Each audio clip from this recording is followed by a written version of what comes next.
Neste vídeo da Universidade de Estudos Avançados, na seção Perguntas e Respostas, vamos conversar sobre as frequências presentes tanto neste orbe como fora dele, e vamos procurar entender como elas funcionam. A pergunta é: o que são as frequências e como fazemos para acessá-las? Pela física, já sabemos o que são as frequências e também conseguimos entender como elas são medidas. Se você não tem um bom entendimento, basta dar uma olhadela na internet e já é possível ter uma noção. A partir desse conhecimento, podemos dizer que as frequências para o método MacGregor são as mesmas que entendidas pela física, e seus métodos de interpretação e de medição também. A diferença essencial começa quando o método MacGregor propõe que no orbe terrenal existem muito mais frequências do que imaginamos. O mestre chegava mesmo a dizer que no orbe tudo é frequencial. Muitas coisas deixam frequências no universo. Nossa fala deixa frequências e também todos os sons, como a música, por exemplo. Nossas intenções e, portanto, nossos pensamentos também, para citar apenas alguns itens. Tudo aquilo que de alguma forma vibra produz ondas, e estas ondas são frequenciais. Analisemos alguns exemplos. Quando ouvimos sons, sabemos que são suas ondas que são percebidos pelos nossos aparelhos auditivos, ou por aparelhos de captação e medição. Estas ondas vibram e sua vibração é percebida. É bem notório um exemplo de um koan que o mestre usava de ilustração. O koan pergunta: qual é o som de uma mão batendo vento? Duas mãos produzem um som que todos conhecemos. E se batermos apenas uma mão? Somos imediatamente levados a dizer que não produz som algum. Porém, aguarde e vamos um pouco mais longe. Estamos a 100 km de distância em uma floresta. E nesta floresta rola uma enorme pedra de sua encosta, levando outras pedras e árvores consigo. Você, que está a 100 km, ouviu o ruído? Por causa disso, de não ter ouvido, pode afirmar que não houve ruído? E pode afirmar que houve?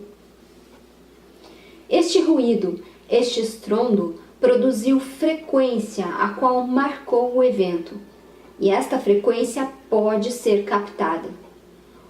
O mestre fez várias vezes essa questão. Quando não vemos algo, esta coisa existe? É difícil de conceber essa ideia, mas ele explicava que a quântica e o Ramayana dizem que não. Um barulho é uma informação de que aquilo ou aquele evento existiu. Se você não ouviu ou não viu, não participou com os sensores, a frequência ou a informação permite historiar o acontecido. Nossos pensamentos são frequenciais e, da mesma forma que captamos os pensamentos de outras pessoas, outros podem captar os nossos. Não é um fenômeno comum, o da telepatia, e a despeito do preconceito nos meios acadêmicos, já houve e ainda há pesquisas que tentam provar que ela é possível. Porém, o que o método MacGregor preconiza não é só o facto de pensamentos poderem ser transmitidos por telepatia, mas sim que todos os pensamentos no orbe ficam navegando, podendo ser acessados por qualquer pessoa a qualquer momento. Existem situações diversas que comprovam isso, como pensar em uma pessoa e em seguida receber uma ligação dela. Ou ter uma ideia e no mesmo momento, quase de forma simultânea, outra pessoa em outro lugar do mundo ter a mesma ideia. Muitos de nós já tivemos experiências semelhantes. Com estes exemplos, quisemos dizer que as frequências não são coisas imaginárias. Elas existem e podem ser mensuradas, podem ser captadas e medidas por aparelhos, porque possuem energia potencial. As frequências ficam vibrando por todo o universo. Elas formam como que registros de coisas passadas, de imaginações a acontecimentos, de sons produzidos durante décadas a pensamentos. Elas estão em um nível mais sutil, mas ainda assim são suficientemente densas para serem percebidas. Entendemos que tudo é frequencial neste orbe e fora dele, dentro da bolha, como vimos em outro vídeo, que essas frequências estão em ondas e possuem comprimentos de ondas variados e que vibram. Agora, como é que captamos uma determinada frequência? Vejamos aqui um exemplo que vai deixar essa questão bem clara. Este exemplo foi usado inúmeras vezes pelo mestre.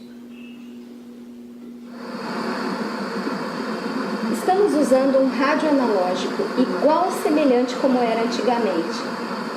A sintonia é feita movendo-se o dial até encontrar a frequência desejada.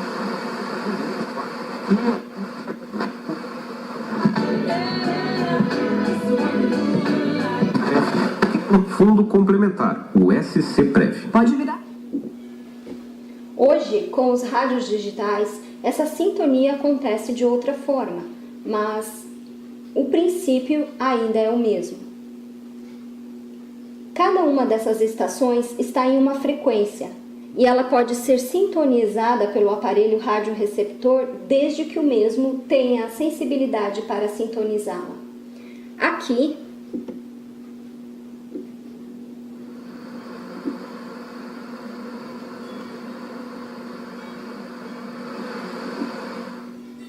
não sintonizamos nenhuma frequência específica de uma emissora, portanto, não há informação a ser passada. O mesmo podemos observar nas TVs. Quando não há canal sintonizado, a chamada estática, a única informação é a radiação de fundo. Estes chuviscos, como são chamados, o mestre chamou de chuvas quânticas, de bombardeamento quântico de neutrinos que também atingem o corpo humano e todo o nosso universo. A mente é uma função da máquina encefálica. Segundo o método MacGregor, a mente e o encéfalo são duas funções de um mesmo aparelho. A mente é abstrata e o encéfalo é concreto. O mestre ensinou que os pensamentos são puramente frequenciais. Pensamentos são resultado de frequências de informações. Só há pensamentos quando há informações. Por extensão, ele passou a ensinar que deveríamos eliminar a mente, porque ela é apenas um estado das frequências. E não esquecemos que todas as frequências são tridimensionais. É sabido que toda ação produz uma reação.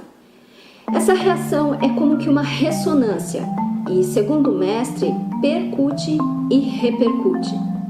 Quando o encéfalo vê, ouve algo, quando apreende alguma informação, ele produz uma reação que é frequencial. Na ressonância, a informação será registrada, gravada, em algo que ilustrativamente chama-se de placa de informações. São os cofres do encéfalo, porém cofres tridimensionais, que podem ser abertos, uma vez que é no cerebelo que está a senha. As frequências são abertas, mas são moduladas. Desta forma, podem ou não ser acessadas, depende do gatilho. Captar uma frequência não é o mesmo que sintonizá-la. Pelo método MacGregor, nem podemos usar o termo captar, ele é impróprio.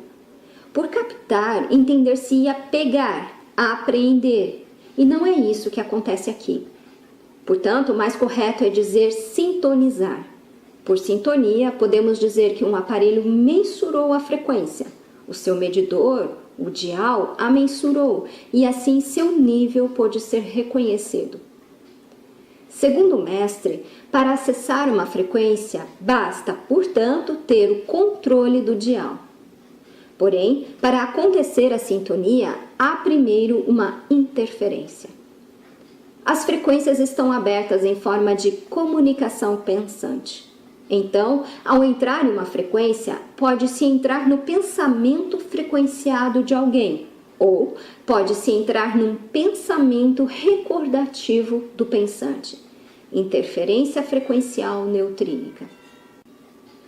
Porém, estas ações não são a sintonia. A sintonia acontece quando se tem a frequência e determinado elo frequencial. Este elo leva a um corredor, podendo acontecer mesmo sem conhecer o seu conteúdo. Quando há sintonia, tem-se a frequência encaixada. Quando dizemos frequências, é porque temos sempre de pluralizar, multiplicar, pois não há uma frequência só. Porém, a sintonia é feita de uma frequência só. Quando a cinética da frequência vai se transformando em aceleração quântica, é neste momento que a sintonia ocorre.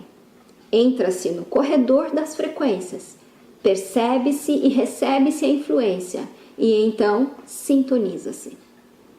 Este processo é também chamado por várias filosofias e religiões de interferência, incorporação, canalização e channeling. Também já foi confundido com intuição. Quando finaliza a sintonia, a pessoa pode até permanecer na frequência, mas saiu da sintonia da mesma, porque não se pode permanecer sintonizado. Para deixar mais explicado, o mestre disse que as frequências são abertas, enquanto a sintonia é fechada. Estão abertas ao ponto de serem acessadas. É importante lembrar ainda que, apesar de as frequências estarem abertas para todos, depende de um grau de entendimento para a sintonia. Neste ponto, percebe-se que o receptor é a chave. Finalizando, agradecemos pela sua companhia. Até!